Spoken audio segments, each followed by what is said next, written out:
আনাস রাদিয়াল্লাহু তাআলা আনহু বলেন, রাসূল সাল্লাল্লাহু আলাইহি সাল্লাম বলেছেন, মান কানাত লাহু সালামিদাহি ফালা ইয়াকাবান্না মুসাল্লানা।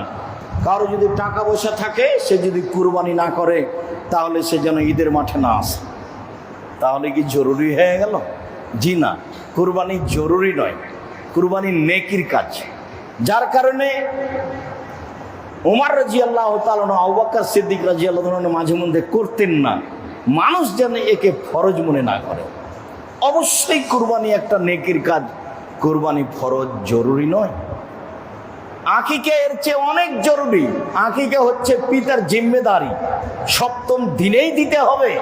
14 দিনে আকিকা চলে না, 21 দিনে আকিকা চলে না, জীবনে একদিন আকিকা চলে না, জন্মের 7 দিনের আগে আকিকা চলে না, 7 দিনের আগে মারা গেলে বাচ্চার আকিকা দিতে হবে না। সপ্তম দিনের দিন